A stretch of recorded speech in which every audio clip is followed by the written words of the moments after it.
உங்கள்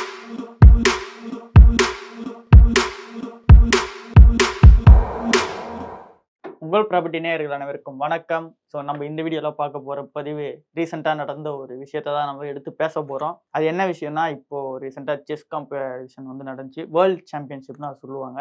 அதில் வந்து பார்த்தோம்னா நம்மளோட இந்திய வீரர் குகேஷ் அப்படின்ற மாணவர் தானுங்க அவர். அவர் வந்து ஒரு சின்ன வயதுக்கு அவர் 18 வயசு தான். ஸோ அவர் வந்து பார்த்தோம்னா அந்த வேர்ல்டு சாம்பியன்ஷிப்பை ஜெயிச்சுட்டு வந்திருக்காரு. அதுக்கு வந்து பார்த்தோம்னா ஒரு ப்ரைஸ் மணி வந்து அலோகேட் பண்ணியிருந்தாங்க அந்த ஒரு சாம்பியன்ஷிப் படி. ஸோ அது வந்து பார்த்தோம்னா இங்கேயும் அது வந்து பார்க்கும்போது அவங்களுக்கு அந்த மணி வந்திருக்கும். அதோட அமௌண்ட் நம்ம சொல்லணும்னா 11.34 கோடி, அதாவது 11,34,00,000. கரெக்டுங்களா? ஸோ அந்த அமௌண்ட் வந்து பார்த்தோம்னா அவங்களுக்கு பிரைஸ் மணியா விழுந்திருக்கு. இதுல டாக்ஸ்ன்னு சொல்லிட்டு ஒன்னு பிடிப்பாங்க அப்படின்னு சொல்லிட்டு நியூஸ் வந்து வந்தது. ஸோ இதை என்ன பண்ணாங்க நிறைய பேர் அப்படின்னா, மீம்ஸ் மாதிரி ஒன்னு கிரியேட் பண்ணி போட்டுருந்தாங்க. ஸோ அவரு இவ்வளவு காசு பண்ணியிருக்காரு, அதை எடுக்கிறதுக்கு ஒருத்தங்க டாக்ஸ் கலெக்ட் பண்ண வந்துட்டாங்க அப்படின்னு சொல்லி ஃபினான்ஸ் மினிஸ்டர் மேமையும் சரி, அதே மாதிரி அந்த பையனை வச்சு நிறைய மீம்ஸ் வந்து பார்த்தோம்னா போட்டிருந்தாங்க. கிட்டத்தட்ட வந்து பார்த்தோம்னா 4 கோடி வந்து அவருக்கு டாக்ஸ்ன்னு வந்து பிடிக்கப்படுறதா இருந்துச்சு.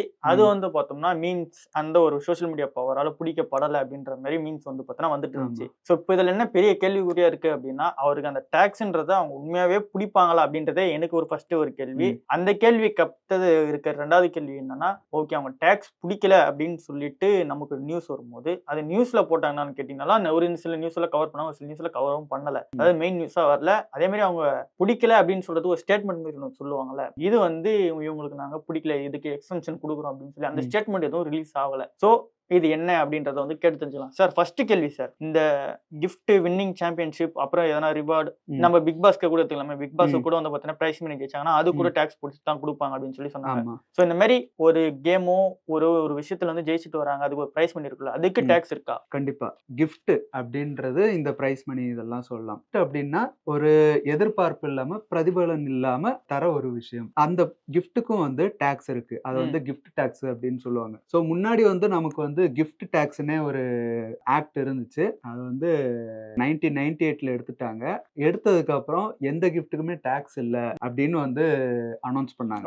அதுக்கு அடுத்து திருப்பி வந்து 2004ல வந்து நமக்கு இன்கம் டாக்ஸ் கீழே வந்து கிஃப்ட்டுக்கு டாக்ஸ் கலெக்ட் பண்ணும் அப்படின்னு வந்து புதுசா ப்ரொவிஷன்ஸ் கொண்டு வராங்க. ஸோ அதை பேஸ் பண்ணி தான் நமக்கு இன்னைக்கு வரைக்கும் வந்து கிஃப்ட்டுக்கெல்லாம் வந்து டாக்ஸ் கலெக்ட் பண்ணிட்டு இருக்காங்க. ஸோ இந்த கிஃப்ட்டுக்கெல்லாம் வந்து எதெல்லாம் கிஃப்ட் கீழே வரும் அப்படின்றத செக்ஷன் 56 ஆஃப் இன்கம் டாக்ஸ் ஆக்ட்ல வந்து நமக்கு வந்து சொல்லியிருக்காங்க. ஸோ இப்போ இவரோட கேஸ்க்கு ஸ்பெசிஃபிக்கா வரையில நமக்கு இந்திய அரசால அங்கீகரிக்கப்பட்ட அசோசியேஷன்ஸ், ஃபெடரேஷன்ஸ் இவங்கெல்லாம் கிஃப்ட் தரையில அதுக்கு வந்து எக்ஸம்ஷன்ஸ் இருக்கு. ஆனா ஃபாரின்ல இருக்கிற அசோசியேஷன், ஃபெடரேஷன், அதாவது நமக்கு இந்த வேர்ல்ட் சாம்பியன்ஷிப் இதுல பாத்தீங்கன்னா இன்டர்நேஷனல் ஃபெடரேஷன் ஆஃப் செஸ் வந்து இவருக்கு வந்து கிஃப்ட் கொடுத்துருக்காங்க. அது கிட்டத்தட்ட வந்து 11 கோடி பிளஸ் அது வந்து கிஃப்ட் அமௌண்டா இவருக்கு வந்து வந்திருக்கு. ஸோ அதுல வந்து இவருக்கு கிஃப்டா சார்ஜ் பண்ணையில இவருக்கு வந்து கிட்டத்தட்ட அந்த 11 கோடிக்கு வந்து 4 கோடியை சில்லற அமௌண்ட் வந்து அவர் வந்து டாக்ஸா கட்டணும். ஸோ இதுல வந்து அவருக்கு பேசிக்கான கிஃப்ட் வந்து 30% வரும். ஸோ அது 30%. அது போக வந்து சர்சார்ஜும் ஹெல்த் அண்ட் எஜுகேஷன் டாக்ஸ்னு வந்து பிடிப்பாங்க. ஸோ இதெல்லாம் சேர்த்து தான் இவருக்கு வந்து கிட்டத்தட்ட ஒரு 4 கோடி சில்லற வந்து டாக்ஸா வந்திருக்கு. ஸோ இந்த அசோசியேஷன் தந்த 11 கோடி அண்ட் ஆட் பிரைஸ் மணி போக நம்ம தமிழக முதலமைச்சரும் வந்து என்கரேஜ்மெண்ட்டுக்காக ஒரு 5 கோடி வந்து கிஃப்டா கொடுத்திருக்காரு. ஸோ அதுவும் வந்து டாக்ஸபிள் அமௌண்டா தான் வரும். ஸோ அதுல பாத்தீங்கன்னா கிட்டத்தட்ட உங்களுக்கு 1,90,00,000 அமௌண்ட் வந்து டாக்ஸ் கட்டுற மாதிரி இருக்கும். இந்த நிலைமையில நீங்க சொன்ன மாதிரி சோசியல் மீடியா இந்த இது மூலமா நம்ம நாட்டுக்காக ஒரு இளம் வீரர் வந்து செஸ்ல ஜெயிச்சிருக்காரு. ஸோ இவருக்கு வந்து நீங்க டாக்ஸ் பிடிச்சீங்கன்னா அது வந்து அவர் என்கரேஜ் பண்ற மாதிரி இருக்காது, அதாவது டிஸ்கரேஜ் பண்ற மாதிரி தான் இருக்கும் அப்படின்ற மாதிரி சில கருத்துக்கள்லாம் தெளிவிச்சிருந்தாங்க. அண்ட் இன்னொரு சில இதுலயும் மிக்சடான ரிவ்யூஸ் தான் வந்துருந்துச்சு. ஸோ நீங்க வேணா எங்க பாப்கார்ன் இதுல கழிச்சுக்குங்க அப்படின்ற மாதிரி எல்லாம் கமெண்ட்ஸ் வந்து வந்துருந்துச்சு. ஸோ இப்படி நிறைய மிக்சட் ரிவ்யூஸ் இருக்கையில ஃபினான்ஸ் டிபார்ட்மெண்ட்ல இருந்து அவருக்கு எக்ஸம்ஷன் கொடுத்துடலாம் அந்த மாதிரி ஒரு முடிவு எடுத்து ஒரு ஸ்டேட்மெண்ட் வந்துச்சு. அது சோசியல் மீடியால தான் ரிவால்வ் ஆச்சு தவிர எனக்கு தெரிஞ்சு அது வந்து ஒரு அபிஷியல் நியூஸா எனக்கு தெரிஞ்சு வரல. ஸோ எந்த ஒரு நியூஸ் சேனலும் அது வந்து நான் பார்க்கல. சோசியல் மீடியால இன்ஸ்டாகிராம்ல வந்து தான் நான் பார்த்தேன். ஸோ அபிஷியல் நியூஸ் வந்துச்சான்னு எனக்கும் தெரியல.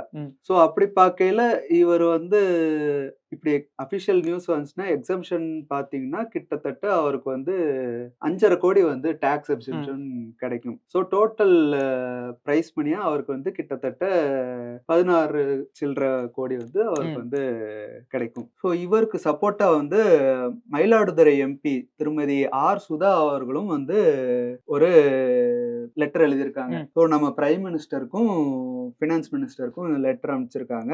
ஸோ இந்த லெட்டர்ல வந்து இவருக்கு நீங்க டாக்ஸ் எக்ஸம்ஷன் பண்ணீங்கன்னா இது வந்து அவருக்கு என்கரேஜ்மெண்டா இருக்கும் அப்படின்னு வந்து சொல்லியிருக்காங்க. ஸோ அதே லெட்டர்ல அவங்க வந்து முன்னாடி வந்து காங்கிரஸ் ஆட்சி காலத்துல சச்சினுக்கும் ரவி சாஸ்திரிக்கும் கூட இந்த மாதிரி டாக்ஸ் எக்ஸம்ஷன் எல்லாம் கொடுத்திருக்காங்க. ஸோ அதை பேஸ் பண்ணி இவருக்கும் நீங்க கொடுக்கலாம் அப்படின்னு வந்து சொல்லியிருக்காங்க. ஸோ இப்ப சச்சினோட அந்த இன்சிடென்ட் வந்து எனக்கு ஞாபகம் இருக்கு. ஸோ சச்சினுக்கு வந்து F1 ரேஸ் ஓட்டுவார்ல, அதுல வந்து மைக்கேல் ஷூமேக்கர்னு ஒரு ரேசர். ஸோ அவர் வந்து சச்சின் டெண்டுல்கருக்கு வந்து ஒரு கார் கிஃப்ட் பண்ணியிருக்காரு.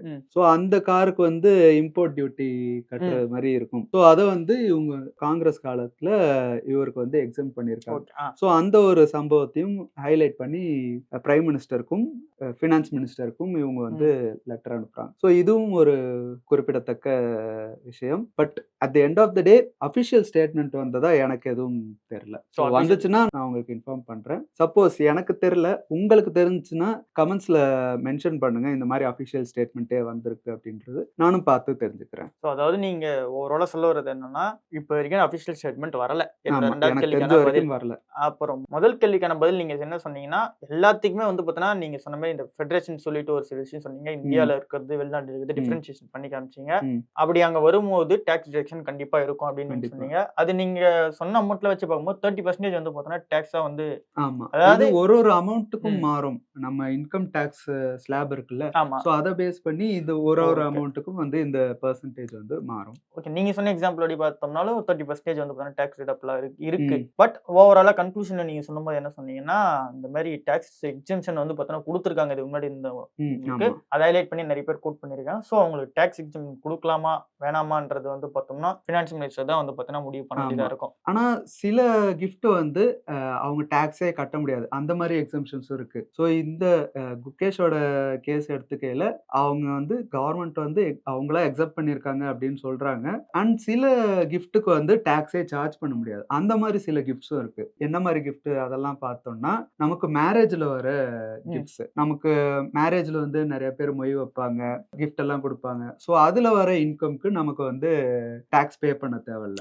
ஸோ நமக்கு வந்து ரிலேட்டிவ்ஸ்லாம் வந்து கிஃப்ட் தருவாங்களா, ஸோ அதுக்கு வந்து நம்ம வந்து டாக்ஸ் பே பண்ண தேவையில்ல. அதே சமயம் உயில் மூலமா நமக்கு வந்து ஏதாச்சும் அமௌண்ட் வரணும், இல்லாட்டி நம்ம ரிலேட்டிவோட இல்லாட்டி பேரண்டோட டெத்துக்கு யாராச்சும் ஏதாச்சும் அமௌண்ட் தராங்க, அந்த மாதிரி அமௌண்ட்டுக்கும் வந்து நம்ம வந்து டாக்ஸ் பே பண்ண தேவையில்ல. ஸோ இந்த மாதிரி சில எக்ஸப்ஷன்ஸும் இருக்கு. சார் இந்த ஒரு இன்ட்ரெஸ்டிங்கான பார்ட் இருக்கு, நல்லா இருக்கு சார். ஸோ டாக்ஸ் எக்ஸம்ஷன் எது எதுக்குலாம் கொடுப்பாங்கன்றது அதை நம்ம தனி வீடியோ டிஸ்கஸ் பண்ணலாம் சார். எது எதுக்குலாம் டாக்ஸ் எக்ஸம்ஷன் கொடுக்குறாங்க அப்படின்றத கண்டிப்பா. இது என்னோட இன்ட்ரெஸ்டிங்கான கேள்வி இருக்கு. உங்களுக்கு அது இன்ட்ரெஸ்டிங்கா போச்சுன்னா நீங்க கமெண்ட் செக்ஷன்ல போடுங்க, அந்த கேள்விகளை நம்ம வரப்போற வீடியோல கேட்டு தெரிஞ்சுக்கலாம்.